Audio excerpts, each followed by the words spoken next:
ونعوذ بالله من شرور أنفسنا ومن سيئات أعمالنا من يهده الله فلا مضل له ومن يضلل فلا هادي له وأشهد أن لا إله إلا الله وحده لا شريك له وأشهد أن محمدا عبده ورسوله أما بعد إن أصدق الحديث كتاب الله وأحسن الهدي هدي محمد صلى الله عليه وسلم وشر الأمور محدثاتها وكل محدثة بدعة وكل بدعة ضلالة وكل ضلالة في النار ربي اشرح لي صدري ويسر لي أمري واحلل عقدة من لساني يفقهوا قولي ربي زدني علما.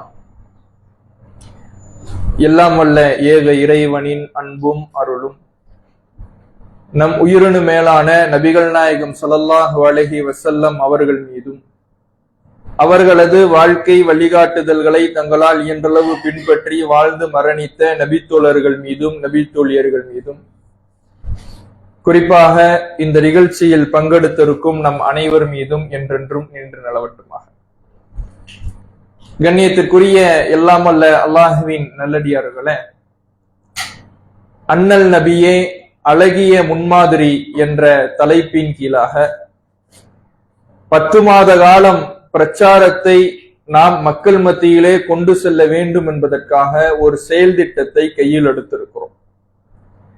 அண்ணல் நபி அழகிய முன்மாதிரி என்ற இந்த செயல் திட்டம் நம் வாழ்நாள் முழுவதும் எதிர்கொள்ள வேண்டிய, மக்களிடத்தில் கொண்டு செல்ல வேண்டிய ஒரு பிரச்சாரமாக இருந்தாலும் இன்றைய காலகட்டத்துக்கு நாம் வாழக்கூடிய இந்த சூழலுக்கு ஏன் இந்த தலைப்பு அவசியமாகிறது என்பதை நாம் அறிந்து கொள்ள கடமைப்பட்டிருக்கிறோம்.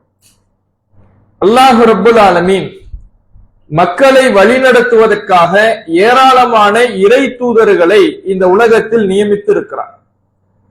ஒவ்வொரு இறை தூதரும் அல்லாஹுவின் மார்க்கத்தை மக்களுக்கு எடுத்து சொல்வதோடு அவர்கள் எந்த மக்களோடு கலந்து வாழ்ந்தார்களோ, எந்த சமுதாயத்தில் பிரச்சாரம் செய்தார்களோ அந்த சமுதாயத்தை நல்வழிப்படுத்துபவர்களாகவும் அந்த சமுதாயத்தில் நிலவிய தீமைகளை விட்டு மக்களை தடுக்கின்ற பணியை செய்பவர்களாகவும் மக்களிடத்தில் புறையோடி கிடக்கின்ற வழிதவறிய காரியங்களிலிருந்தும் ஒழுக்க கேடுகளிலிருந்தும் மக்களை மீட்கிற மீட்பு பணியை செய்பவர்களாகவும் ஒவ்வொரு இறை தூதர்களும் செயல்பட்டார்கள். இந்த இறை தூதர்களுடைய வரிசையில் நபிகள் நாயகம் ஸல்லல்லாஹு அலைஹி வஸல்லம் அவர்களை இறைவன் இறுதி தூதராக நியமிக்கிறார். இறுதி தூதராக இறைவன் நியமித்து நபி ஸல்லல்லாஹு அலைஹி வஸல்லம் அவர்களை கூடுதலாக ஒரு விஷயத்தின் மூலம் அல்லாஹ் சிறப்பிக்கிறார். ரசூலுல்லாஹுக்கு முன்னாடி வந்த இறை தூதர்கள் ஒவ்வொருவருமே ஒரு குறிப்பிட்ட சமுதாயத்துக்கு மாத்திரம் தூதராக அனுப்பப்பட்டவர்கள். ஒரு குறிப்பிட்ட காலத்துக்கு மட்டும்தான் அவர்கள் இறை தூதராக செயல்படுவார். இன்னொரு இறை தூதர் வந்துவிட்டார் என்றால் முந்தைய இறை தூதருடைய வழிகாட்டலை தவிர்த்து இந்த புது இறை தூதரை பின்பற்ற துவங்கி விடுவார்கள். ஆனால் நபிகள் நாயகம் ஸல்லல்லாஹு அலைஹி வஸல்லம் அவர்கள் இறுதி தூதர் என்பதனால் நபி ஸல்லல்லாஹு அலைஹி வஸல்லம் அவர்கள் மரணித்தாலும் மறுமை நாள் வரை அனைத்து சமுதாய மக்களுக்கும் எந்த ஒரு கால வரையறையும் இல்லாமல் மறுமை நாள் வரை ஒருவர் பின்பற்றப்படுவதற்கு தகுதியானவராக அல்லாஹ் ஆக்கியிருக்கிறான் என்றால் அது நபி ஸல்லல்லாஹு அலைஹி வஸல்லம் அவர்களைத்தான். அப்படியான ஒரு சிறப்பை நபி ஸல்லல்லாஹு அலைஹி வஸல்லம் அவர்களுக்கு இறைவன் கொடுத்து அவர்களை இறுதி தூதராக நியமித்து நபி ஸல்லல்லாஹு அலைஹி வஸல்லம் அவர்கள் இந்த உலகத்தை விட்டு பிரிந்தாலும் அவர்களுடைய வழிகாட்டல்கள் இந்த உலகத்தில் இருந்து மக்களை வழிநடத்த வேண்டும் என்பதற்காக திருமறை குர்ஆனையும் ஹதீஸையும் இந்த சமுதாயத்திற்கு அல்லாஹ் தந்திருக்கிறார். இப்படி நபிகள் நாயகம் ஸல்லல்லாஹு அலைஹி வஸல்லம் அவர்கள் இறுதி தூதராக இறைவனால் நியமிக்கப்பட்டு ஒவ்வொரு மனிதருக்கும் அழகான முன்மாதிரியாகவும் அல்லாஹ் ஏற்படுத்தி இருக்கிறார்.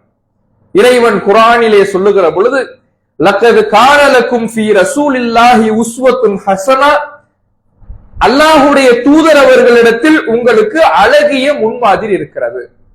நீங்கள் ஒரு விஷயத்திலே ஒருவரை ரோல் மாடலாக எடுக்க வேண்டும் என்றால், இந்த உலகத்தில் எந்த ஒரு விஷயமாக இருக்கட்டும், ஒரு மனிதனுடைய பண்பாக இருக்கட்டும், ஒரு மனிதனுடைய பொருளாதாரம் சார்ந்த விஷயமாக இருக்கட்டும், வியாபாரமாக இருக்கட்டும், அவருடைய வணக்க வழிபாடாக இருக்கட்டும், எந்த ஒன்றிலேயும் ஒருவரை ரோல் மாடலாக நீங்கள் எடுக்க வேண்டும் என்றால் அந்த ரோல் மாடல் அல்லாஹுடைய தூதரிடத்தில் இருக்கிறது.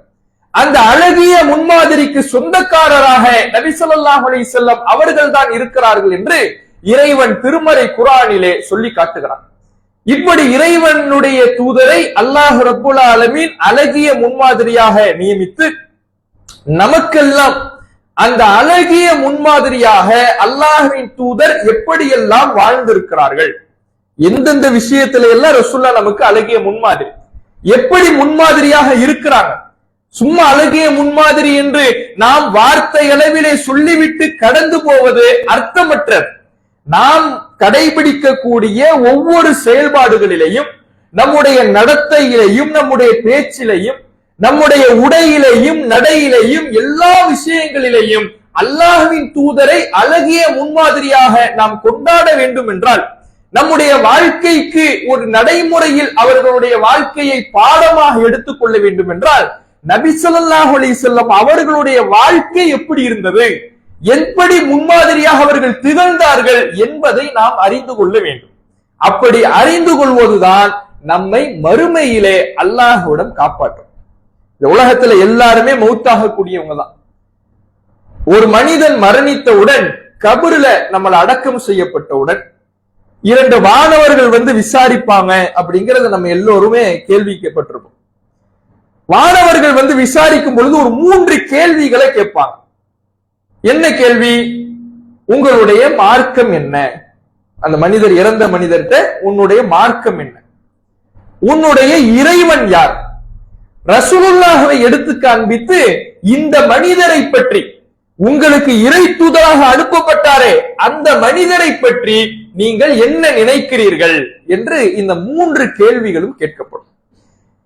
இதிலே இந்த 3 கேள்விக்கும் யார் சரியான பதிலை அளிப்பார்கள் என்றால், யார் மார்க்கத்தை உறுதியாக நம்பி, அல்லாஹ்வையும் மறுமையினாலையும் உறுதியாக நம்பி, இந்த மார்க்கத்தை தன் வாழ்நாளிலே கடைபிடித்து இறைவனுக்கும் இறை தூதருக்கும் கட்டுப்பட்டு நடந்த உண்மையான உறுதியான மூமினாக யார் வாழ்ந்தார்களோ அவர்கள்தான் அந்த கேள்விக்கு பதில் சொல்ல முடியும். சந்தேகத்துக்குரிய வாழ்க்கையை வாழ்ந்தவர்கள், பெயரளவிலே இஸ்லாத்தை கடைபிடித்தவர்கள், வார்த்தையிலே அல்லாஹ்வின் தூதரை புகழ்ந்து வாழ்க்கையிலே அல்லாஹ்வின் தூதரின் பாடத்தை எடுக்காதவர்களால் அந்த கேள்விக்கு பதில் சொல்ல முடியாது. சந்தேகத்துக்குரிய வாழ்க்கையை வாழ்ந்தவர்களால் இந்த வானவர்கள் கேட்கக்கூடிய கேள்விக்கு பதில் சொல்ல முடியாது. யோசித்து பாருங்கள். நபி ஸல்லல்லாஹு அலைஹி வஸல்லம் அவர்களை பற்றி இன்றைக்கு இருக்கக்கூடிய மாற்று மதத்தவருக்கு கூட தெரியத்தான் செய்யும். நபிகள் நாயகம்னா யாருன்னா, முகமது நபி நல்ல ஒரு மனிதர், நல்ல பண்பாளர், நல்ல ஆட்சியாளர், நேர்மைக்கு எடுத்துக்காட்டானவர் என்று இன்றைக்கு இருக்கக்கூடிய மாற்று மதத்தவர்களும் சொல்லத்தான் செய்கிறார்கள். நபி ஸல்லல்லாஹு அலைஹி வஸல்லம் அவர்கள் வாழ்ந்த காலத்தில் இருந்த அபூ ஜஹல், அபூ லஹப் போன்ற இஸ்லாத்தின் எதிரிகள் கூட முகம்மது ஒரு நேர்மையானவர் என்று நேர்மைக்கு சாட்சியம் சொன்னார்கள். அதனால அவர்கள் கபரு வாழ்க்கையில வானவர்கள் கேள்வி கேட்கின்ற பொழுது தப்பித்து விட முடியுமா? இவர் தானே, முகமது தானே, இவரை பத்தி எங்களுக்கு தெரியாத, இவர் ஒரு நேர்மையானவர், இவர் ஒரு நல்ல ஆட்சியாளர், இவர் ஒரு உண்மையானவர், இவர் அமீன், நம்பிக்கைக்குரியவர், இவர் நல்ல ஒரு பண்பாளர், இதை சொல்லிவிட்டால் மறுமை நாளிலே கபரு வாழ்க்கையிலே வானவர்கள் கேட்கக்கூடிய அந்த கேள்விக்கு பதில் சொல்லி மாற்று மதத்தவர்களால், நபிகள் நாயகத்தை பற்றி அறிந்திருக்கின்ற இஸ்லாத்தில் இல்லாதவர்களால் கபரு வாழ்க்கையில் தப்பிச்சிட முடியுமா? அப்ப நபிகள் நாயகத்தை பற்றி வெறுமனே தெரிந்து வைத்திருப்பது மட்டும் நம்மை மறுமையிலே காப்பாற்றி விடாது, கபரு வாழ்க்கையிலே காப்பாற்றி விடாது, தண்டனையிலிருந்து நம்மை தப்பிக்க வைத்து விடாது.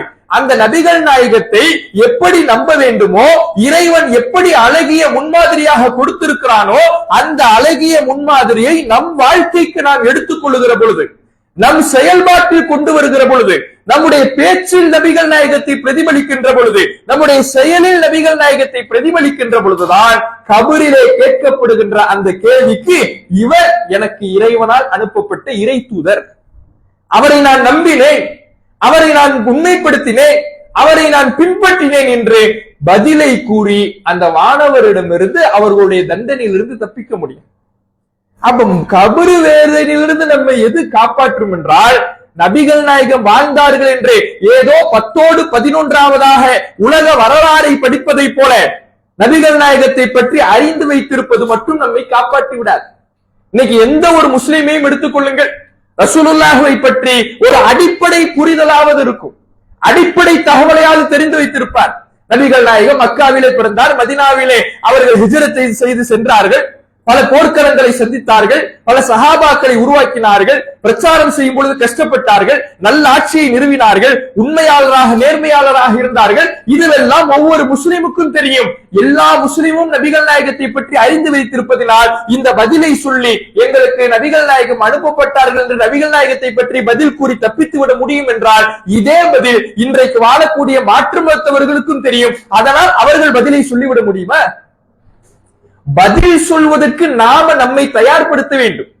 வெறுமனை வரலாறை அறிந்து வைத்திருப்பது, தியரியாக படித்து வைத்திருப்பது, ஏற்று சுரக்காயாக நபிகள் நாயகத்தின் வரலாறை நாம் அறிந்து வைத்திருப்பது நம்முடைய கபரு வாழ்க்கையிலிருந்து, மறுமை தண்டனையிலிருந்து நம்மை காப்பாற்றி விடாது. நபிகள் நாயகத்தின் வாழ்க்கை நம் வாழ்க்கையில் பிரதிபலிக்க வேண்டும். நபிகள் நாயகத்தின் பேச்சு நம் பேச்சில் பிரதிபலிக்க வேண்டும். நபிகள் நாயகத்தின் செயல் நம்முடைய செயலில் பிரதிபலிக்க வேண்டும். அப்போதுதான் நபிகள் நாயகத்தை பற்றிய சரியான பதிலை மலக்குமார்களிடம் கூறி நம்மை வேதனையிலிருந்து பாதுகாத்துக் கொள்ள முடியும். அல்லாஹ் ரப்புல் ஆலமீன் திருமறை குர்ஆனிலே சொல்லுகிறானே, ரசூலுல்லாஹ்வே நாம் அல்லாஹ்வை நேசிப்பதற்கு அடையாளமே இன் குன்தும் துஹிப்புனல்லாஹ், நீங்கள் அல்லாஹ்வை நேசிப்பது உண்மை என்றால் ஃபத்தபிஊனி, நபிகள் நாயகத்தை பின்பற்ற வேண்டும். இந்த உலகத்துல வாழக்கூடிய 200 கோடி முஸ்லிம்களையும் எடுத்துக் கொள்ளுங்கள், அவர்களுடைய வாட்ஸ்அப் ஸ்டேட்டஸ்களிலேயும் பேஸ்புக் ஸ்டேட்டஸ்களிலேயும் ஐ லவ் முஹம்மது நபி என்று இருக்கும், ஐ லவ் முஹம்மது ஸல்லல்லாஹு அலைஹி வஸல்லம் இருக்கும். அதனால் நபியை நேசித்தவராக எல்லா முஸ்லிமும் ஆகிவிட முடியாது. நபிகள் நாயகத்தை நேசிக்கிறேன் என்பது வார்த்தையிலே இருந்துவிடக் கூடாது. நபிகள் நாயகத்தின் நேசம் என்பது, நபிகள் நாயகத்தை யாரேனும் ஒருவர் கேலி பேசிவிட்டால், கேலி சித்திரம் வரைந்து விட்டால், கார்ட்டூன் வரைந்து விட்டால், அவர் நபிகள் நாயகத்தை கொச்சைப்படுத்தி திரைப்படம் எடுத்து விட்டால், அவர்களுக்கு எதிராக கோபத்தில் கொப்பளித்து சமூக வலைதளங்களிலே அவர்களுக்கு எதிராக கண்டனங்களை பதிவு செய்து போராட்ட களங்களிலே குதித்து கண்டன அறிக்கைகளை விடுவது மட்டும் நபிகள் நாயகத்தை நேசிப்பதற்கு அர்த்தமாகிவிடாது. இந்த நேசம் எல்லாம் நமக்கு மறுமை வெற்றியை தேடி தரும் என்றால், பல கட்சி தலைவர்கள், பல உலக தலைவர்கள், பல அறிவார்ந்த மக்கள் கூட இஸ்லாத்தில் இல்லாதவர்கள் எல்லாம் நபிகள் நாயகத்தை கேலி சித்திரம் வரைகின்ற பொழுது கண்டன அறிக்கை கொடுக்கத்தான் செய்கிறார்கள். அவர்களுக்கு நபிகள் நாயகத்தின் மீது எந்த வகையில் நேசம் இருந்தது? நபிகள் நாயகம் ஒரு சிறந்த ஆட்சியாளர் என்ற வகையில் இருந்தது. நபிகள் நாயகம் ஒரு நல்ல தலைவர் என்ற வகையில் இருந்தது. எப்படி காந்தியை கொண்டாடுகிறார்களோ, எப்படி கார்ல் மார்க்ஸை கொண்டாடுகிறார்களோ, இது போல ஒரு தலைவராக அவர்கள் நபிகள் நாயகத்தை கொண்டாடுகிறார்களே தவிர அழகிய முன்மாதிரியாக அவர்கள் எடுத்துக்கொள்ளவில்லை. அதே வகையில நாமும் இருந்தோம்னா, ரசூலுல்லாஹ்வை நான் நேசிக்கிறேங்கிற அந்த நேசம், யாராவது பேசிட்டா ரசூலுல்லாஹ்வை, யாராவது ரசூலுல்லாஹ்வை ஏசிட்டா, யாராவது கேலி பேசிட்டா, யாராவது கொச்சைப்படுத்திட்டா அவர்களுக்கு எதிரான கோபப்படுறதுதான் ரசூலுல்லாஹ்வை நேசிக்கிறதுனா, இந்த நேசம் பல இஸ்லாத்தில் இல்லாத மக்களுக்கும் இருக்கிறது. அப்ப அது நம்மை மறுமையிலே காப்பாற்றி விடாது. எந்த நேசம் மறுமையிலே நம்மை காப்பாற்றும் என்றால், எந்த நேசம் நம்முடைய ஈமானை பலப்படுத்தும் என்றால், எந்த நேசம் நம்மை முழுமையான முஸ்லிமாக ஆக்கும் என்றால், நாம் நபிகள் நாயகத்தை அழகிய முன்மாதிரியாக எடுத்து நம் வாழ்க்கையில் பின்பற்றுவதுதான். அல்லாஹ்வுடைய தூதர் அவர்கள் சொன்னார்கள், லா யுமினு அஹதுக்கும் ஹத்தா அகூன அஹப்ப இலைஹி மின் வாலிதிஹி வ வலதிஹி வன்னாஸ் அஜ்மஈன். உங்களில் ஒருவர் தன்னுடைய பெற்றோரை விட, தன்னுடைய பிள்ளைகளை விட, இந்த உலகத்தில் வாழுகின்ற அத்தனை மக்களை விட நபிகள் நாயகத்தை எப்போது நேசிக்கிறாரோ அப்போதுதான் உண்மை மூமினாக ஆவார். இந்த நேசம் எப்படி இருக்க வேண்டும்? வெறுமனை வாட்ஸ்அப் ஸ்டேட்டஸ்களில் இருக்கக்கூடாது, பேஸ்புக் ஸ்டேட்டஸ்களில் இருக்கக்கூடாது, போராட்ட களங்களில் இருக்கக்கூடாது, எதிரிகளை கண்டிப்பதில் இருக்கக்கூடாது, வாழ்க்கையில் இருக்க வேண்டும். இன் குன்தும் துஹிப்புனல்லாஹ் ஃபத்தபிஊனி, அல்லாஹ்வை நேசிப்பது நீங்கள் உண்மை என்றால் ரசூலுல்லாஹ்வை பின்பற்றணும். நம்முடைய ஒவ்வொரு செயல்பாடிலேயும் நபிகள் நாயகத்தை பிரதிபலிப்பதுதான் நம்முடைய நேசத்திற்கான அடையாளமாக இருக்கிறது. அதனால்தான் இந்த செயல் திட்டம். இன்றைக்கு நபிகள் நாயகத்தை மக்கள் அறிந்துதான் வைத்திருக்கிறார்கள். நபிகள் நாயகம் மாற்று மதத்தவர்களுக்கும் அறிமுகமானவராகத்தான் இருக்கின்றார்கள். நான் அறிந்த நபிகள் நாயகம் என்று மாற்று மதத்தவர்களை அழைத்து கட்டுரை எழுத சொல்லுங்கள், நம்மை விட அற்புதமாக பக்கம் பக்கமாக கட்டுரை எழுதி தந்து விடுவார்கள். ஆனால் அந்த நபிகள் நாயகத்தை இந்த இஸ்லாமிய சமுதாயம் முன்மாதிரியாக எடுத்து விட்டதா? தன்னுடைய ஒவ்வொரு செயல்பாடுகளிலேயும் பின்பற்றி விட்டதா? அதுவும் குறிப்பாக இன்றைய காலகட்டத்தில், தீமைகள் பரவிய இந்த காலகட்டத்தில், அலட்சியங்களும் கவனச்சிதறல்களும் நிரம்பிய இந்த காலகட்டத்தில், மார்க்கத்தை விட்டு நம்மை அப்புறப்படுத்துகின்ற தூரப்படுத்துகின்ற காரியங்கள் நம்மை சூழ்ந்திருக்கக்கூடிய இந்த காலகட்டத்தில், சைத்தானிய வலைகளால் பின்னப்பட்ட உலகத்தில் வாழ்ந்து வருகின்ற இந்த காலகட்டத்தில் நபிகள் நாயகத்தை அழகிய முன்மாதிரியாக ஏற்று நம்முடைய ஈமானை பரிபூரணமான ஈமானாக மாற்றுவதற்கான முயற்சியில் நாம் இறங்கி இருக்கிறோமா என்பதை ஒவ்வொருவரும் சுய பரிசோதனை செய்து கொள்ள வேண்டும். இன்னைக்கு நாம் அதுக்கு முயற்சியே பண்றது இல்லையே. ரசூலுல்லாஹ்வை எப்படி மாற்று மதத்தவர்கள் அறிந்து வச்சிருக்கிறாங்களோ அதே லெவல்லையே நாம நின்னுறோமே. தேடி படிப்பது கிடையாது. நான் ஒரு செயலை செய்கிறேன் என்றால் அந்த செயலில் நபிகள் நாயகத்தை பின்பற்றுகிறேனா, நபிகள் நாயகத்தின் வழிமுறை ஏற்றுக்கொள்கிறேனா, நபிகள் நாயகத்தின் செயல் என்னுடைய செயலோடு என்னுடைய செயல் நபிகள் நாயகத்தின் செயலுக்கு ஒத்து போகிறதா உரசி பார்ப்பதோ அறிந்து கொள்வதோ அந்த சுன்னத்தை தேடி தேடி படிப்பதோ இன்றைக்கு கிடையாது. இன்றைக்கு யோசித்து பாருங்கள், நம்முடைய ஒட்டுமொத்த உலகமும் நம்முடைய ஒட்டுமொத்த நேரமும் நம்முடைய போனிலே இன்னைக்கு சுருங்கிடுச்சு. சமூக வலைதளம் தான், சோசியல் மீடியா தான். இந்த சோசியல் மீடியாவிலேயே நம்ம முடங்கி விட்டோம், அதிலேயே சுருங்கி விட்டோம். இப்படி முடங்கி போன காரணத்தினால இன்னைக்கு என்ன ஆயிடுச்சு? எல்லா தீமைகளும் இன்றைக்கு சர்வ சாதாரணமாக நார்மலாக ஆக்கப்பட்டுக் கொண்டிருக்கிறது. எதுவெல்லாம் பெரும் பெரும் குற்றங்களாக ஒரு காலத்தில் கருதப்பட்டதோ அதுவெல்லாம் சர்வ சாதாரணமாக நார்மலைஸ் செய்யப்பட்டு இன்றைக்கு சமூக வலைதளங்களில் நம்முடைய நேரத்தை கழித்துக் கொண்டிருக்கிறோம். யோசிச்சு பாருங்க, நாம ஒரு ஹதீஸை எத்தனை பேர் எடுத்து வைத்து படிக்கிறோம்? நான் ஒரு நாளைக்கு இத்தனை ஒரு 2 ஹதீஸ்களை, நபிகள் நாயகத்தின் சுன்னத்தை, நபிகள் நாயகத்தின் அறிவுரையை, நபிகள் நாயகத்தின் வழிமுறைகளை நான் படித்து விடுவேன் சொல்லக்கூடியவங்க எத்தனை பேர் இருப்போம்? நம்மள டெய்லி நான் காலைல ஃபஜ்ர் தொழுதுட்டு குர்ஆனை எடுத்து வைத்து ஓதுகிறேன். ஒரு 15 நிமிடம் குர்ஆனை ஓதுறேன், ஒரு 15 நிமிஷம் ஹதீஸ படிக்கிறேன், ரசூலுல்லாஹ்வுடைய விளக்கத்தை தெரிஞ்சுக்கிறேன், ரசூலுல்லாஹ்வுடைய அறிவுரையை தெரிஞ்சுக்கிறேன், ரசூலுல்லாஹ் சொன்ன சட்டத்தை தெரிஞ்சுக்கிறேன். எத்தனை பேர் நேரத்தை ஒதுக்குறோம்? யோசிச்சு பாருங்க. மார்க்க விளக்க புத்தகங்கள் இன்றைக்கு இணையதளங்களிலே கொட்டி கிடக்கிறது. ஒட்டுமொத்த குர்ஆனும் நம்முடைய செல்போனிலே ஒரு இடத்தில் குவிந்து கிடக்கிறது. ஹதீஸ்கள், பல்லாயிரக்கணக்கான ஹதீஸ்கள் நாம் அறிந்து கொள்ளுகிற நம்முடைய தாய்மொழியில் நம்முடைய போனிலே குவிந்து கிடக்கிறது. எடுத்து படிப்பது கிடையாது. குர்ஆன் ஆப் இன்ஸ்டால் பண்ணணும், ஹதீஸ் ஆப் இன்ஸ்டால் பண்ணணும்னா ரமலான் வந்துடுச்சுன்னா ஆர்வமா நமக்கு நம்ம இடத்துல ஆப் இல்லைன்னா கூட இன்னொருத்தர் போய் ஏதாவது ஒரு குர்ஆன் ஆப் நல்ல எழுத்து உள்ளதா இன்ஸ்டால் பண்ணி கொடுங்க, இன்ஸ்டால் பண்ணிடுவோம்.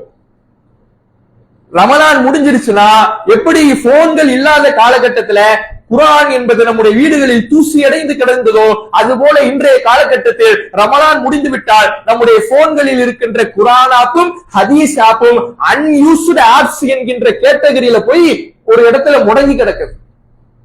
அது 11 மாசம் திறந்தே இருக்க மாட்டார். அதுவே செல்போனே உங்களுக்கு நினைவுபடுத்தும், ரொம்ப நாளா இந்த ஆப்பை நீங்க யூஸ் பண்ணவே இல்லை, அன்இன்ஸ்டால் பண்ணிக்கிறீங்களா? ஏன் எடுத்து படிக்கிறதே கிடையாது. அதுவே பேஸ்புக்னா, பேஸ்புக் உள்ள போயிட்டோம்னா அதுக்கு நம்ம நேரத்தை செலவழிக்கிறதுக்கு இந்த குர்ஆனுக்கு 15 நிமிடத்தையும் ஹதீஸை அறிவதற்கு 15 நிமிடத்தையும் ஒதுக்குவதற்கு தயங்குகிறனா, ஒதுக்குவதற்கு நேரம் இல்லை என்று சொல்லுகிறனா, பேஸ்புக்கு என்னைக்காவது யோசிச்சிருக்கிறோமா? பேஸ்புக்கை தேப்போம் தேப்போம் தேப்போம், ஸ்க்ரோல் பண்ணுவோம் பண்ணுவோம் பண்ணுவோம் பண்ணுவோம், போய்கிட்டே இருக்கும். போனா திடீர்னு ஒரு கட்டத்துல டைம் நிமிர்ந்து பாப்பாரு, 2 மணி நேரம் எப்படி போனுச்சுன்னே தெரியலங்க. இப்பதான் நான் உள்ள வந்த மாதிரி இருந்துச்சு, 2 மணி நேரம் என்ன இழுத்துக்கிட்டு போயிடுச்சு. அதுல நமக்கு அலுப்பு வரல, சோர்வு வரல, கண்ணெல்லாம் பாரமாகல. அதுவே குர்ஆனை எடுத்து வச்சுட்டா, ஹதீஸ் எடுத்து வச்சுட்டா, உட்கார்ந்து இருக்கிறவரு கொஞ்சம் அப்படியே சைடு வாங்குவார். கண்ணெல்லாம் ஒரு மாதிரியா இருட்ட ஆரம்பிக்குது, பாரமாகுது, கண்ணை சிமிட்டாம இருக்க முடியல, எரியுது. ஏன்? என்னால குர்ஆனுக்கு ஒரு 15 நிமிஷம் தொடர்ச்சியா படிக்க முடியல, தூக்கம் கண்ணை கட்டுருங்கிறோமே. இந்த நிலை பேஸ்புக்கு வருதா?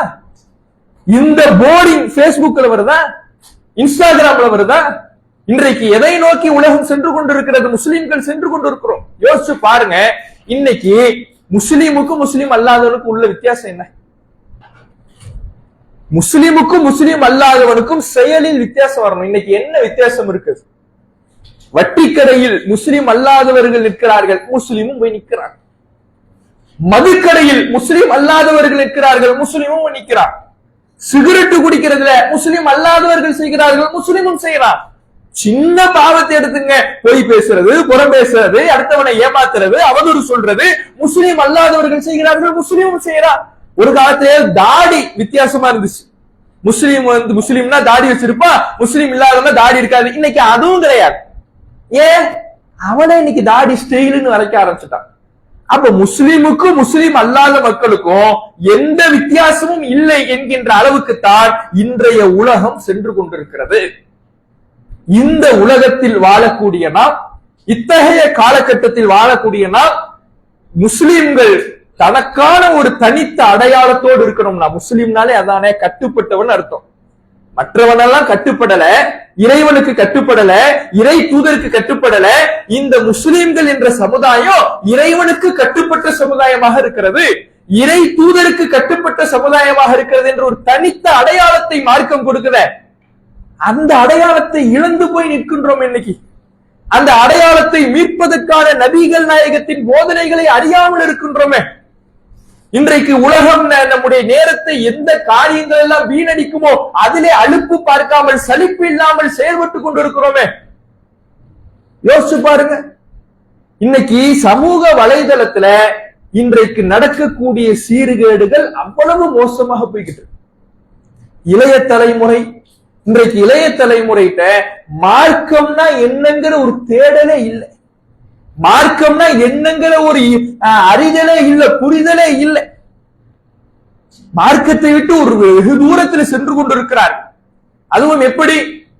ரஜினி கமல் என்ற மோகத்தில் திளைத்தவர்கள் ஒரு காலகட்டத்தில் முஸ்லிம் சமுதாயம் ரஜினி கமல் என்று சினிமா நடிகர்களின் போதையிலே சிக்கி சின்ன பின்னமாகி தன்னுடைய பெயருக்கு முன்னால் அடைமொழியாக எப்படி இறை தூதரின் பெயரை சேர்த்து கொண்டு தன்னுடைய பிள்ளைகளுக்கு பெயர் சூட்டினார்களோ முகம்மது என்று எல்லா பிள்ளைகளுடைய பெயர்களையும் சேர்த்து சேர்த்து வைப்பாங்க. அந்த பெயரை எல்லாம் அழித்து விட்டு ரஜினி என்று ரஜினி மூசா, கமல் இப்ராஹிம், இப்படி சினிமா நடிகர்களுடைய பெயரோடு தன் பெயரை இணைத்து ஒரு சமுதாயம் சீர்கட்டு போனுச்சு.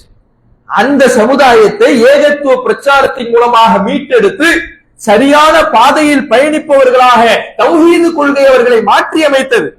ஆனால் அதே சமுதாயம் இன்றைக்கு எப்படி போய்கிட்டு இருக்குது? இன்னைக்கு என்ன நிலைமை? ஆட்சியை பிடிக்கணுமா, உனக்கு எந்த விதமான முன் அனுபவமும் தேவையில்லை, எந்த விதமான உனக்கு அறிவும் தேவையில்லை, சினிமா பிரபலம் என்ற ஒரு அடையாளம் உனக்கு இருந்தால் போதும், ஒரு விளம்பரம் உனக்கு இருந்தால் போதும், நீ ஆட்சியை பிடிச்சிடலாம். மக்களை ஆள்வதற்கான தகுதி என்பது உன்னுடைய அறிவை வைத்து இங்கு தீர்மானிக்கப்படுவது கிடையாது, உன்னுடைய அனுபவத்தை வைத்து இங்கு தீர்மானிக்கப்படுவது கிடையாது.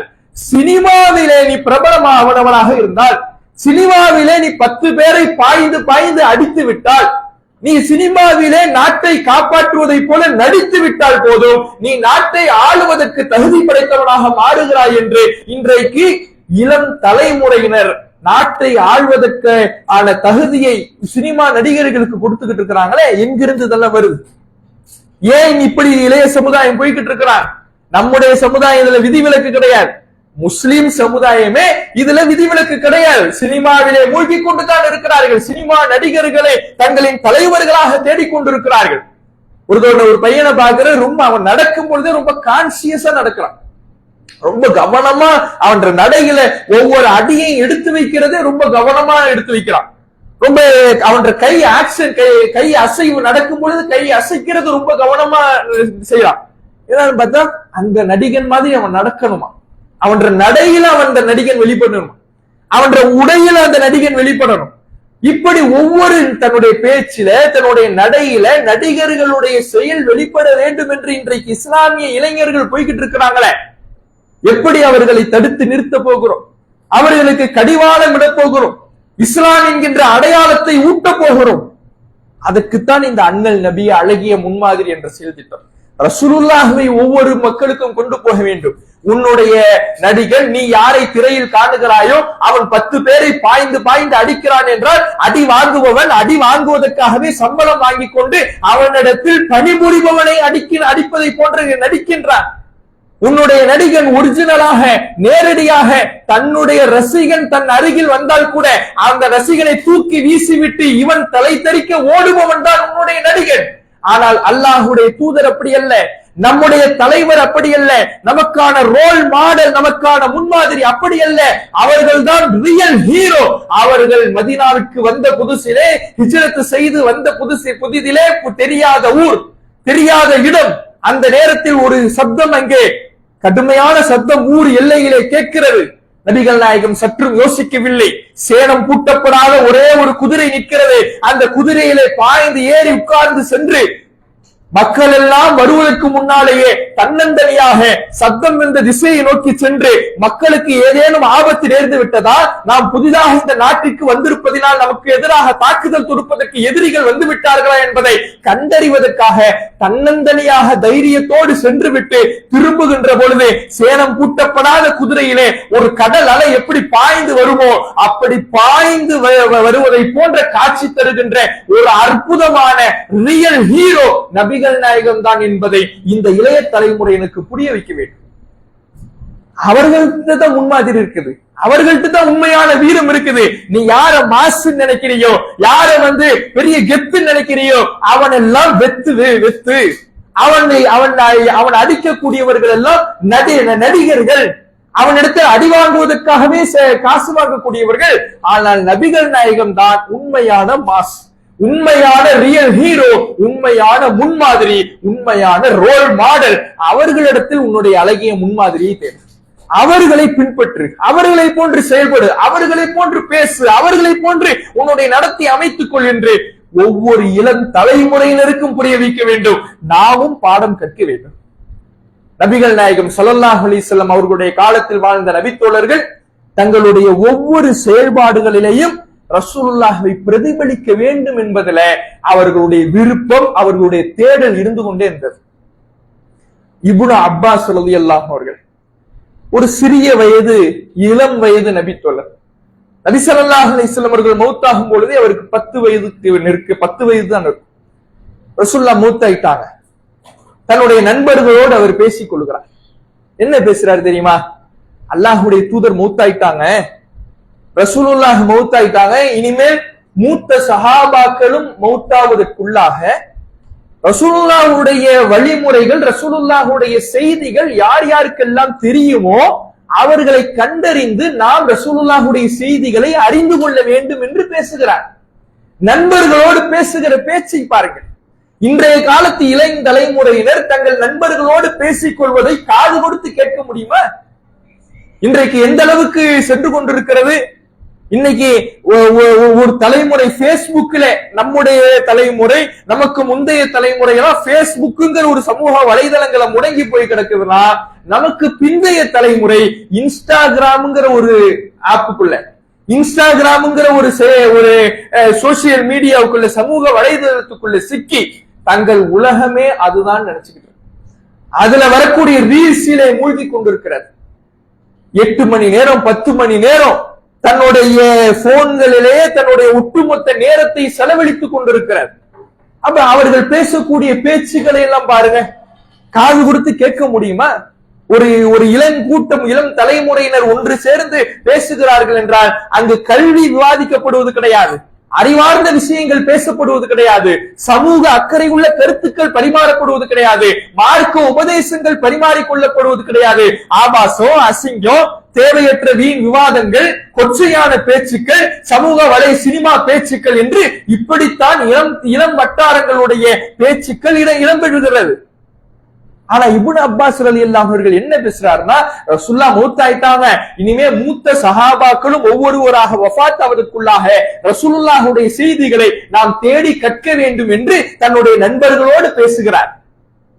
பேசிவிட்டு அவர் ஒரு இடத்துக்கு புறப்பட்டு போறார், பயணம் செய்து போகிறார். தன்னுடைய நண்பர்களிடம் சொல்லிவிட்டு நபிகள் நாயகம் ஸல்லல்லாஹு அலைஹி வஸல்லம் அவர்களுடைய சுன்னத்தை நான் தெரிந்து கொள்ள வேண்டும், ரசூலுல்லாஹுடைய வழிமுறையை நான் அறிந்து கொள்ள வேண்டும் என்று பயணம் செய்து புறப்பட்டு போகிறார்.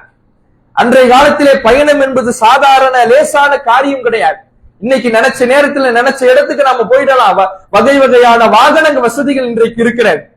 ஆனால் அன்றைக்கு ஒட்டகம், குதிரை, கோவேறு கழுதை இதுலதான் பயணம் செய்யணும். அது சிறிய வயதுனா கோவேறு கழுதையை தான் வாகனமா கொடுப்பாங்க, அதுலதான் அவங்க பயணம் செய்து போகணும்.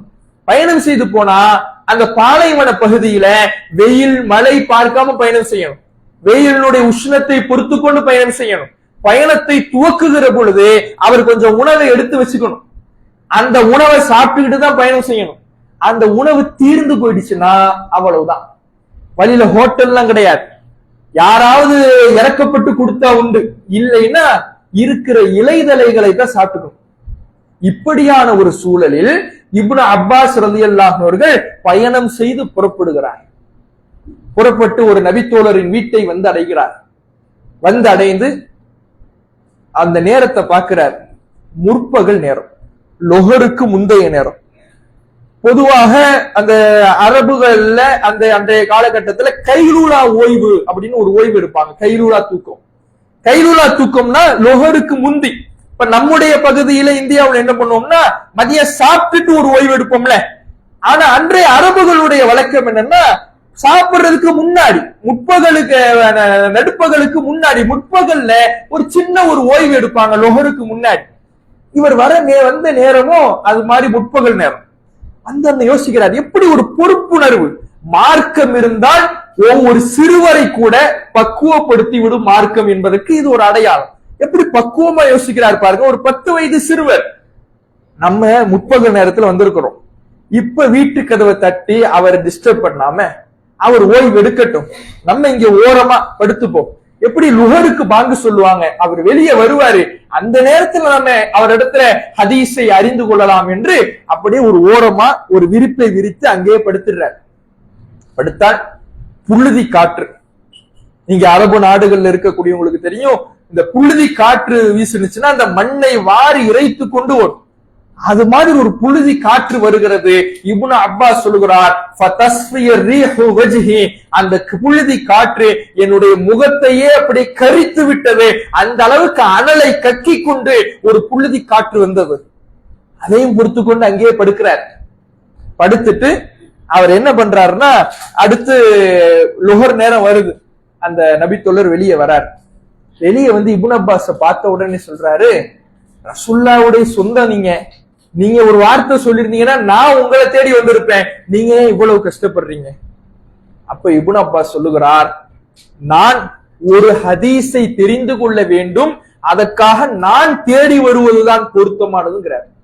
எத்தனை ஹதீஸ? ஒரே ஒரு ஹதீஸ. ரசூலுல்லாஹ்வுடைய ஒரே ஒரு சுன்னத்தை அறிவதற்கு இவ்வளவு முயற்சி எடுத்திருக்கிறார். இன்னைக்கு ரசூலுல்லாஹ்வை நேசிக்கிறோம் நம்ம சொல்றோம், ரசூலுல்லாஹ்வை உயிருக்கு மேலா நேசிக்கிறோம்னு சொல்றோம், ரசூலுல்லாஹ்வை ஒருத்தரை ஏசிட்டா பேசிட்டா பொங்குகிறோம். ஆனா ரசூலுல்லாஹ்வுடைய ஹதீஸை அறிவதற்கு நேரம் ஒதுக்குறோமா? இன்னைக்கு ரசூலுல்லாஹ்வை ஹதீஸை தெரிஞ்சுக்கிறதுக்கு இது மாதிரி இப்னு அப்பாஸ் ரலியல்லாஹு அவர்களை போன்று பட்டினி கிடக்கணுமா? பயணம் செய்து போகணுமா? புழுதி காற்றை அனுபவிக்கணுமா? எதுவுமே தேவையில்லை. இருக்கிற இடத்துல இருக்கின்ற நேரத்தை பயன்படுத்தி ஒரு 10 நிமிடம் ஒவ்வொரு நாளும் ஒதுக்கினால் போதும், நபிகள் நாயகத்தின் ஹதீசுகளை அறிந்து கொள்ளலாம், ரசூலுல்லாஹுடைய சுன்னத்துகளை அறிந்து கொள்ளலாம், வழிமுறைகளை தெரிந்து கொள்ளலாம். ஆனா அதுக்கு நம்ம முக்கியத்துவம் கொடுக்கறதே கிடையாது. இன்னைக்கு சமூக வலைதளத்திலேயே முடங்கி போய் கிடக்கிறோமே, சோசியல் மீடியா தான் உலகம் என்று வாழ்ந்து வருகிறோமே. யதார்த்த உலகத்திலே பக்கத்தில் இருக்கின்ற மனிதர்களை பார்க்காமல் சோசியல் மீடியாவிலே நம்முடைய நேரம் முழுவதையும் செலவு செய்து கொண்டிருக்கிறோமே. யோசிச்சு பாருங்க. அந்த நேரத்தில் ஒரு 10 நிமிடத்தை ஹதீஸுக்கு செலவழிச்சா நபிகள் நாயகத்தை பற்றி அறியலாம். அந்த அறிந்த செய்தியை நம் வாழ்வில் கொண்டு வரலாம். அதுதான் முக்கியம். அதுதான் நம்மை மறுமை வாழ்வில காப்பாற்றும்.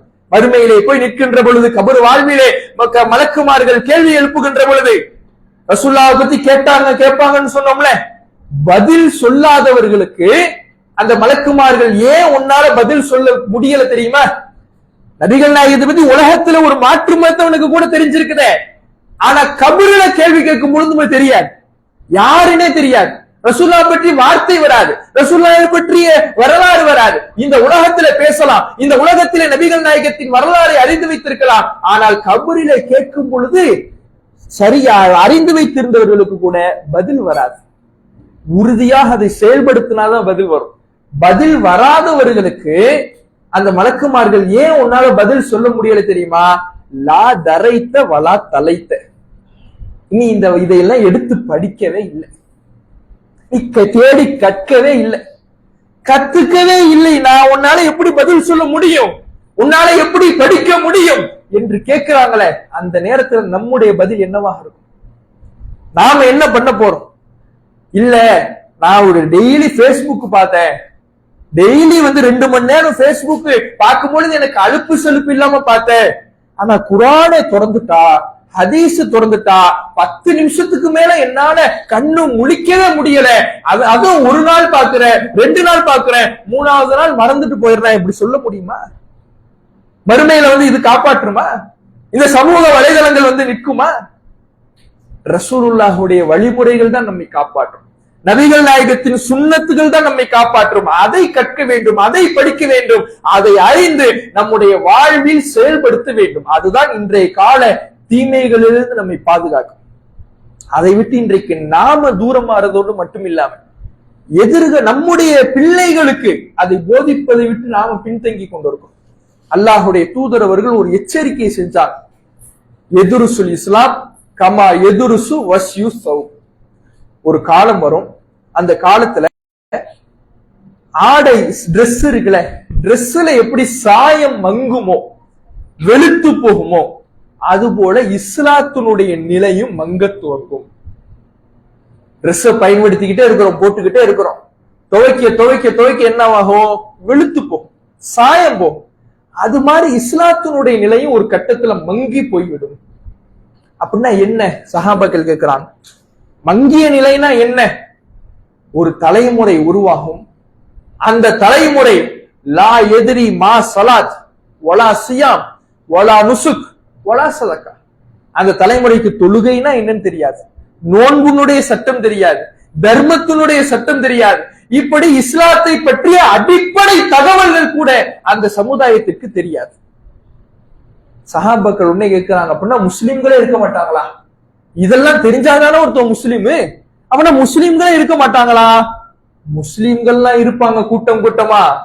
ஆனால் அந்த முஸ்லிம்களுடைய நிலை எப்படி இருக்கும்னா, அவர்கள் எதையும் மார்க்க விஷயத்தை அறிந்து கொள்ள மாட்டார்கள், ஹதீஸை தெரிந்து கொள்ள மாட்டார்கள், சுன்னத்தை அறிந்து கொள்ள மாட்டார்கள்.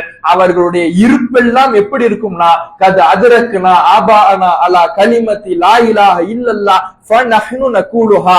எங்களுடைய முன்னோர்கள் லா இலாஹ இல்லல்லாஹ்னு சொல்றதை நாங்க கேள்விப்பட்டோம், அதனால நாங்களும் சொல்லிக்கிட்டு இருக்கிறோம், அதை தாண்டி வேற எதுவுமே தெரியாது. இப்படி ஒரு தலைமுறை உருவாகுமா? ஏதோ எங்க அம்மா அப்பா முஸ்லிமா இருந்தாங்க, அதனால நாங்களும் முஸ்லிமா பிறந்துட்டோம், இதை தாண்டி வேற எதுவும் தெரியாதுங்கிற ஒரு தலைமுறை உருவாகும். இன்றைக்கு நாம் அதை நோக்கித்தான் போய்கிட்டு இருக்கோம். இன்றைக்கு அந்த மார்க்க வழிமுறைகள் இன்றைய தலைமுறை தெரியாத காரணத்தினால்தான் மார்க்கத்தை முக்கியத்துவப்படுத்தாமல் இன்றைக்கு ஒரு இளம் தலைமுறை போய்கிட்டு இருக்குது. ஹிஜாப்ங்கிறது ஒரு ஃபேஷன் ஆயிடுச்சு. பெண் பிள்ளைகளுக்கு இன்னைக்கு ஃபேஷனாக மாறி அந்த ஹிஜாப் அணிஞ்சுக்கிட்டு ரீல்ஸ் போடுறத பாக்குறோமா இல்லையா? ஹிஜாபு ஒரு பக்கம் இருக்குது, ஹிஜாப் அணிந்து கொண்டே தன்னை இந்த ஹிஜாபினுடைய நோக்கம் என்னவோ அதையே இல்லாமல் ஆக்கிவிட்டு உலகத்துக்கு தன்னை ஒரு காட்சி பொருளாக மாற்றி சினிமா பாடல்களுக்கும் கொச்சையான வசனங்களுக்கும் ஆடி பாடி ரீல்ஸ் போடக்கூடிய முஸ்லிம் பெண்களை பார்க்கிறோமே.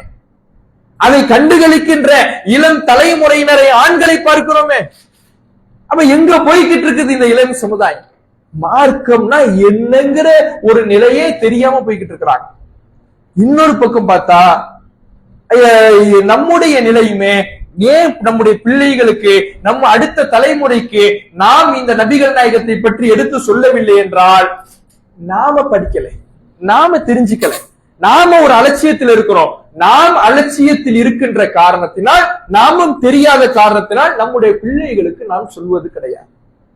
அவன் திரும்ப கேட்டுட்டான்னா, நீ தான் சொல்லு பாக்குற, நம்ம சொல்லும் பொழுது, நம்ம பிள்ளைகளுக்கு சொல்லும் பொழுது, என்ன ஒரே போன்லயே உட்கார்ந்து இருக்கிற, ஒரே பேஸ்புக்கே பாத்துக்கிட்டு இருக்கிற, ஒரே இன்ஸ்டாகிராமே பாத்துக்கிட்டு இருக்கிற, ஒரே கேமே விளையாண்டுகிட்டு இருக்கிற, நீ தான் பாக்குற பேஸ்புக், நீ தான் போன்லயே உட்கார்ந்து இருக்கிற, போனையே எப்போதும் ஸ்க்ரோல் பண்ணிக்கிட்டே இருக்கிற, நீ பேஸ்புக் பாக்குறீன்னா நான் இன்ஸ்டாகிராம் பாக்குறேன், நீ நீ பேஸ்புக் பாக்குறீன்னா பேஸ்புக்ல வீடியோ பாக்குறேன்னா நான் கேம் விளையாடுறேன். ரெண்டுமே ஒண்ணுதானே தவிர, ஆப் தான் வித்தியாசமே தவிர, நேர விரயம், வீண் விஷயம் எல்லாமே ஒண்ணுதான். அதனால இன்றைக்கு இந்த சமுதாயத்தில் மார்க்கம் என்பது தூரமாகி சென்று கொண்டிருக்கிறது. மார்க்கத்துக்கு முரணாக இந்த இஸ்லாமிய சமுதாயம் சென்று கொண்டிருக்கிறது. தன்னுடைய அடையாளத்தை இழந்து கொண்டிருக்கிறது. இந்த அடையாளத்தை நாம் மீட்டெடுத்து முஸ்லிம்கள் என்ற தனித்துவத்தோடு ஒரு சமுதாயத்தை உருவாக்க வேண்டும் என்றால், அதற்கு நபிகள் நாயகத்தின் முன்மாதிரியை ஒவ்வொரு மக்களும் அறிந்து நம்முடைய அடுத்த தலைமுறைக்கு கொண்டு போய் சேர்க்க வேண்டும். நம்முடைய வாழ்க்கையில் அதை பிரதிபலிக்க வேண்டும். நாம் அறிந்து கொள்ளுகின்ற நபிகள் நாயகத்தின் வழிமுறையை நம்முடைய வாழ்க்கையில கொண்டு வரணும். எந்த அளவுக்கு சஹாபாக்கள் ரசூலுல்லாஹுடைய அந்த சுன்னத்தை கொண்டு வந்தாங்க. உக்பா பின் ஹாரிஸ் என்கின்ற ஒரு நபித்தோழர், அந்த உக்பா பின் ஹாரிஸ் ரலியல்லாஹு அவர்கள் திருமணம் முடிக்கிறார். திருமணம் முடிச்சுட்டு அவர் திருமணம் முடித்து வாழ்ந்து கொண்டிருக்கிறார். அப்ப ஒரு பெண்மணி வராங்க, வந்து சொல்றாங்க, நான் தான் உனக்கும் பாலூட்டினேன், உன்னுடைய மனைவிக்கும் பாலூட்டினேன் அப்படிங்கிறார். அந்த பெண்மணி சொல்றாங்க, உனக்கும் நான் தான் பால் கொடுத்தேன், உன்னுடைய மனைவிக்கு நான் தான் பால் கொடுத்தேன் அப்படிங்கிறார். இஸ்லாத்தை பொறுத்தவரையில ரசூலுல்லாஹுடைய வழிமுறை, ரசூலுல்லாஹுடைய சட்டம் என்ன? இரத்த உறவினால் யார் திருமணம் முடிப்பதற்கு தடை செய்யப்பட்டவர்களோ, பால்குடி உறவினாலும் அவர்கள் தடை செய்யப்பட்டவர்கள் தான், அவர்களை திருமணம் முடிக்க கூடாது. அப்போ கூட பிறந்த தங்கச்சியை எப்படி திருமணம் முடிக்க கூடாதோ, பால்குடியில ஒரே தாயிட்ட 2 பேர் பால் குடிச்சிருந்தாங்கன்னா அவங்க திருமணம் பண்ணிக்க கூடாது. இது எப்ப தெரியுது? இவர் திருமணம் பண்ணதுக்கு அப்புறம் தெரியுது. ஆனா அந்த சட்டத்தை அவரால் உறுதிப்படுத்த முடியல. இப்படி ஒரு தகவல் அவருக்கு கிடைச்சிருச்சு. தன்னுடைய செயல்பாடுகள் ஒவ்வொன்றிலையும் ரசூலுல்லாஹ்வுடைய சுன்னத்தை எப்படி தேடி இருக்கிறாங்கன்னு பாருங்க. இப்படி ஒரு தகவல் தனக்கு வந்த உடனே அந்த தகவலை அவர் முதலில் அலட்சியப்படுத்தவில்லை. இதற்கு மார்க்கத்தில் என்ன தீர்வு, இதற்கு ரசூலுல்லாஹ் என்ன சொல்லி இருக்கிறாங்க, இந்த தருணத்தில் இந்த சூழலில் நாம் எப்படி செயல்பட வேண்டும் என்று ரசூலுல்லாஹ் சொல்றாங்க. ரசூலுல்லாஹ்ட்டே போய் கேட்போம். நேரா புறப்பட்டு வரார் ரசூலுல்லாஹ். அல்லாஹ்வுடைய தூதரே, ஒரு பெண்மணி வந்தாங்க, அவங்கதான் எனக்கும் பால் ஊட்டினாங்களா, நான் கல்யாணம் முடிச்சிருக்கிறேன், என்னுடைய மனைவிக்கு அவங்க தான் பால் ஊட்டினாங்களா, இப்ப நான் என்ன செய்யறது, நீங்க சொல்லி கொடுங்க அப்படிங்கிறார். ரசூலுல்லாஹ் சொல்றாங்க, கைஃப கதத்தில், அதான் உனக்கு சொல்லப்பட்டுடுச்சுலப்பா, இனிமே சேர்ந்து வாழ முடியாதுன்னு சொன்ன உடனே வக்கது ஃபாரகஹா, உடனே அந்த மனைவியை விட்டு இவர் பிரிகிறார். ஏன்? இப்ப அவங்க மனைவியா வாழ முடியாது. அல்லாஹ்வுடைய தூதர் தடை செய்த ஒரு அம்சம் என்னுடைய வாழ்க்கையில் இருக்கிறது என்றால், ரசூலுல்லாஹ்வுடைய சுன்னத்தோடு என் வாழ்க்கையை உரசி பார்த்து உடனடியாக நபிகள் நாயகம் தடை செய்த விஷயத்தை விட்டு நான் விலகிக் கொள்கிறேன். அது என்னுடைய மனைவியாக இருந்தாலும் சரி, என்னுடைய திருமணமாக இருந்தாலும் சரி, எல்லா விஷயத்திலையும் ரசூலுல்லாஹ்வுடைய வழிமுறையோடு என்னுடைய வாழ்க்கையை நான் ஒத்து பார்க்கணும். ஒத்து பார்த்து ரசூலுல்லாஹுக்கு மாற்றமாக என் வாழ்க்கையை போனுச்சுன்னா உடனே அதிலிருந்து விலகி ரசூலுல்லாஹ்வுடைய சுன்னத்தை கடைபிடிக்கிறேன்னு இருக்கும். ஆனா இன்னைக்கு நாம அப்படி இருக்கிறோமா? யோசிச்சு பாருங்க. ஒரு திருமண விஷயத்தை எடுத்துங்களேன், இதே மாதிரி திருமண விஷயத்தை எடுத்து, திருமணத்துக்கு ரசூலுல்லாஹ் ஒரு சுன்னத்தை கற்று தந்திருக்கிறாங்க, ஒரு வழிமுறையை கற்று தந்திருக்கிறாங்க. திருமணம்னா மாப்பிள்ளை தான் மகர் கொடுக்கணும், திருமணத்தை சார்ந்த செலவுகள் எல்லாமே மாப்பிள்ளையை சார்ந்ததுதான், செலவு என்பது எளிமையாக இருக்கணும், எளிமையாக இருந்தாதான் அல்லாஹ்வுடைய பரக்கத்து கிடைக்கும், அருள் கிடைக்கும், ரசூலுல்லாஹ் சொல்லி தந்திருக்கிறாங்க. ஆனா இந்த வழிமுறையை எத்தனை பேர் பேணுகிறோம்? இந்த வழிமுறையை பேணுவதற்கு நமக்கு பல தடைகள் வருது. என்ன தடை வருது? இல்ல நான் கொஞ்சம் கிராண்டா பண்ணாதான் என் சொந்த பந்தங்களை எல்லாம் என்னால அனுசரிக்க முடியும், எல்லாத்தையும் ஒண்ணு கூட்ட முடியும், இல்லைன்னா ஒண்ணும் பண்ண முடியாது. இப்படி ஒரு தடை வருது. இப்ப எதை பார்க்கணும் ஒரு முஸ்லிம்? ரசூலுல்லாஹ்வுடைய வழிமுறையா இல்ல சொந்த பந்தத்துடைய திருப்தியா? எது எனக்கு முக்கியம்? இதை பார்க்கணும். இல்ல ரசூலுல்லாஹ்வுடைய வழிமுறை தான் முக்கியம்னு அதுக்கு டிக் அடிச்சோம்னா, ரசூலுல்லாஹ்வை நான் நேசிக்கிறேன், ரசூலுல்லாஹ் எனக்கு முன்மாதிரி, ரசூலுல்லாஹ் எனக்கு உயிருக்கு மேலானவர், ஐ லவ் முஹம்மது எல்லாம் போடுறோம்ல, அதுக்கு அர்த்தம் அப்பதான் கிடைக்குது. இல்ல அதுக்கு இன்ட்டு சொந்த பந்தத்தினுடைய திருப்தி டிக் அடிச்சோம்னா, இங்க அதெல்லாம் வெறும் வார்த்தையில தான் இருக்குது, வாட்ஸ்அப் டிபியில தான் இருக்குது, பேஸ்புக் போஸ்ட்ல தான் இருக்குது, வாழ்க்கையில இல்லைன்னு ஆயிடுது. அப்ப நம்முடைய வாழ்க்கையில ஒவ்வொரு விஷயத்தையுமே ரசூலுல்லாஹ்வுடைய சுன்னத்தோடு ரசூலுல்லாஹ்வுடைய வழிமுறையோடு ஒத்து பார்க்கணும். நாம பேசுகிறோம், நம்முடைய பேச்சு எப்படி இருக்கிறது? நம்ம பேசக்கூடிய பேச்சுல ரசூலுல்லாஹ் தடை செய்த அம்சங்கள் இடம்பெறுகிறதா? நம்ம பொய் பேசுகிறோமா, ஏமாற்றுகிறோமா? நம்முடைய வியாபாரம் எப்படி இருக்கிறது? நம்முடைய கொடுக்கல் வாங்கல் எப்படி இருக்கிறது? நம்முடைய கடன் எப்படி இருக்கிறது? நம்முடைய பொருளாதார அம்சங்கள் எப்படி இருக்கிறது? நம்முடைய நாம் உறவாடக்கூடிய விஷயங்கள் எப்படி இருக்கிறது? மனைவிடத்தில் நடக்கின்ற விஷயங்கள் இருக்கிறது, பெண் பிள்ளைகளிடத்தில் எப்படி நடந்து கொள்கிறோம்? ஒவ்வொரு விஷயத்திலையுமே ரசூலுல்லாஹ்வோடு நம்முடைய வாழ்க்கையை ஒத்து பார்த்துக்கிட்டே இருக்கணும். ரசூலுல்லாஹ் தடை செய்த அம்சம் நம் வாழ்க்கையில் இருக்கிறது என்று தெரிந்தால் உடனே அதிலிருந்து விலகணும், உடனே அதிலிருந்து தூரமாகணும். தூரமாகிவிட்டு ரசூலுல்லாஹ் எதை சொல்லி கொடுத்தாங்களோ, நபிகள் நாயகத்தின் சுன்னத் எதுவோ அதை நடைமுறைப்படுத்துபவர்களாக வாழ்பவர்கள் தான் உண்மையான மோமீன்கள். அப்படித்தான் சஹாபாக்கள் இருந்தாங்க. யோசிச்சு பாருங்க. இப்னு உமர் ரலியல்லாஹு அவர்கள் பயணம் செஞ்சு போய்கிட்டு இருக்கிறார். திடீர்னு ஒரு மியூசிக் சத்தம் கேட்குது, ஒரு சத்தம் கேட்குது. சத்தம் கேட்ட உடனே காதை பொத்துறார். காதை பொத்திட்டு ரொம்ப தூரம் போறார், கொஞ்சம் தூரம் போறார். கேக்குதா அப்படிங்கிறாரு. ஆமா கேக்குது. இன்னும் கொஞ்சம் தூரம் போறார். இப்ப கேக்குதா? இல்ல கேட்கல. இதே மாதிரிதான் ரசூலுல்லாஹ்வோடு நான் போகும் பொழுது ஒரு இடத்துல இசை சத்தம் கேட்டுச்சு, ரசூலுல்லாஹ் இதே மாதிரிதான் அதை விட்டு தூரமானாங்க. நபிகள் நாயகத்திற்கு எந்த இசை பிடிக்கவில்லையோ அது எனக்கும் பிடிக்காது, தூரமானாங்க. ஆனா இன்னைக்கு ரீல்ஸுகள்ல இளம் தலைமுறை எதை பார்க்குது? இன்னைக்கு ரீல்ஸே எதை வச்சு இருக்குது? மியூசிக்க வச்சுதான். அந்த மியூசிக் இல்லாம அதை பார்த்து பாருங்க. அவன் நடந்து வரதும் அவன் நடக்கிற நடையும் ஸ்லோ மோஷனும் மியூசிக் இல்லைன்னு வைங்களேன், பார்க்க சகிக்காது, கன்றாவியா இருக்கும். அதுல அவன் பிஜிஎம் போட்டு மியூசிக்க போட்டு மாசா காட்டி அதுல இளைஞர்களை கவர்ந்து மக்களை கவர்ந்து இன்னைக்கு ஆட்சி, இன்னைக்கு அதிகாரம், இன்னைக்கு எல்லா இடத்துலயும் அவங்க வந்துட்டாங்க. அப்ப எப்படி எதுல மயங்குறாங்கன்னு பாருங்க, எதுல மயங்குகிறோம்?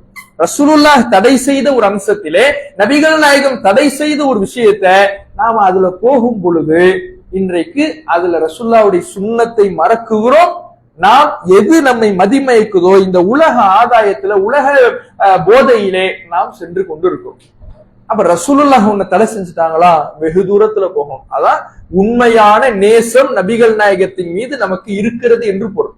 அப்ப அப்படி நம்முடைய வாழ்க்கையை நபிகள் நாயகத்தினுடைய வாழ்க்கையோடு உரசி பார்த்து கொண்டே இருக்க வேண்டும். நபி தோழர்கள் அப்படிதான் இருந்தாங்க, ரசூலுல்லாஹ்வோடு உரசி பார்ப்பாங்க. ரசூலுல்லாஹ் என்ன சொன்னாங்க, இது தொடர்பா ரசூலுல்லாஹ் என்ன செஞ்சிருக்கிறாங்க, இது தொடர்பா ரசூலுல்லாஹ் நமக்கு என்ன வழிகாட்டல் தந்திருக்கிறாங்க. நபிகள் நாயகம் தான் எனக்கு அழகிய முன்மாதிரி என்பதை தங்கள் வாழ்நாள் முழுவதும் அவர்கள் நிரூபித்துக் கொண்டே இருந்தார்கள், பிரதிபலித்துக் கொண்டே இருந்தார்கள். எல்லா விஷயத்திலையும் ரசூலுல்லாஹ்வுடைய சுன்னத்தை கடைபிடிப்பவர்களாக அவர்கள் இருந்தார்கள். அதுபோல நம்முடைய வாழ்க்கையை நாம் ரசூலுல்லாஹ்வுடைய சுன்னத்தோடு ஒத்து பார்த்து கொண்டே இருக்க வேண்டும். அதான் நம்மை மறுமையில காப்பாற்றும். அல்லாஹ் ரப்புல் ஆலமீன் திருமறை குர்ஆனிலே சொல்லி காட்டுகிறான், வமை யுத்திஉல்லாஹ வ ரசூலஹு, யார் அல்லாஹுக்கும் அவனுடைய தூதருக்கும் கட்டுப்படுகிறாரோ. கட்டுப்படுறதுன்னா என்ன? ரசூலுல்லாஹ்வுடைய சுன்னத் ஒன்று சொல்லுது, அது என் வாழ்க்கையில இருக்கணும், அதான் கட்டுப்படுறது. யார் அப்படி கட்டுப்பட்டு நடக்கிறாரோ ஃபக்கத் ஃபாஸ ஃபௌஸன் அதீமா, அவர்தான் மகத்தான வெற்றியை அனுபவிப்பார். மறுமையில வெற்றி பெறணும், சொர்க்கத்துக்கு போகணுங்கிற ஆசை எல்லோருக்கும் இருக்குது. அந்த ஆசை இருப்பதினால் சொர்க்கத்துக்கு போயிட முடியாது. நாளைக்கு மறுமையில போய் நின்னுட்டு எல்லாம் எனக்கு சொர்க்கத்துக்கு போகணும்னு ஆசை இருந்துச்சு, அதனால எனக்கு சொர்க்கத்துக்கு கூடனா, எல்லா மனுஷனும் இப்ப சொர்க்கத்துக்கு தான் போகணும். யாராவது ஆசைப்படாம இருப்போமா? எல்லாருக்கும் சொர்க்கத்துக்கு போகணுங்கிற ஆசை இருக்கதான் செய்யுது. அவ எல்லாரும் சொர்க்கத்துக்கு போயிட வேண்டியதான். ஆசை இருப்பதினால் சொர்க்கத்தை பெற்றுவிட முடியாது. நம்முடைய வாழ்க்கையில் கட்டுப்பாடு இருக்க வேண்டும், நபிகள் நாயகத்தின் முன்மாதிரி இருக்க வேண்டும், நபிகள் நாயகத்தின் சுன்னத் இருக்க வேண்டும். மார்க்கம் நம் வாழ்க்கையில் பிரதிபலிக்கின்ற பொழுதுதான் நாம் மறுமையிலே வெற்றி பெற முடியும். அத்தகைய வெற்றியை அல்லாஹ் ரப்புல் ஆலமீன் நமக்கு தர வேண்டும் என்றால் ரசூலுல்லாவை அழகிய முன்மாதிரியாக எடுத்துக்கொள்ள வேண்டும். அந்த முன்மாதிரியை இன்றைய காலகட்டத்தில் மிக மறந்து ஒரு சமுதாயம் தூரத்துக்கு இந்த இஸ்லாமிய சமுதாயம் சென்று கொண்டிருக்கிறது. அவர்களுக்கு நினைவூட்டி மீண்டும் மார்க்க வழிக்கு கொண்டு வர வேண்டும் என்பதற்காகத்தான் இந்த செயல் திட்டம் கையில் எடுக்கப்பட்டிருக்கிறது. இன்ஷா அல்லாஹ் இந்த பிரச்சாரத்தை நாமளும் ரசூலுல்லாஹ் பத்தி தினம் தினம் ஒரு முடிவு எடுங்க. ஒரு முடிவு தினமும் நான் ஒரு 10 நிமிஷமாவது ஒரு ஹதீஸ நான் படிக்கிறேன், அதை பத்தி விளக்கத்தை தெரிஞ்சுக்கிறேன், ஒரு முடிவை எடுங்க. முடிவை எடுத்து அதையிலே நம்மை நாமே பழக்கணும். பேஸ்புக்ல நான் பழகிட்டா வந்தோம், அதுல நேரத்தை செலவழிக்கிறோம்ல போர் இல்லாம, இதை நம்முடைய வாழ்க்கைக்கு பழக்கமாக்குங்க. பழக்கமாக்கி அதை நோக்கி நம்முடைய வாழ்க்கையை நாம் அமைத்துக் கொண்டோம் என்றால் இன்ஷா அல்லாஹ் மறுமை வெற்றியை அல்லாஹ் நமக்கு உரித்தாக்குவான். அப்படியான வெற்றியை நமக்கு இலகுவாக்கி தரக்கூடிய இந்த அழகிய முன்மாதிரியை நாமும் கற்று நம்முடைய பிள்ளைகளுக்கும் எடுத்துரைக்கக்கூடிய நல்லடியார்களாக அல்லாஹ் நம் அனைவரையும் ஆக்கியல் புரிவான் கூறி எனது உரையை நிறைவு செய்கின்றேன். வாஹிர் தாவான் அல்ஹம்துலில்லாஹி ரப்பில் ஆலமீன். அஸ்ஸலாமு அலைக்கும் வரஹ்மத்துல்லாஹி வபரகாத்துஹு. பயான்ல இருந்து கேள்வி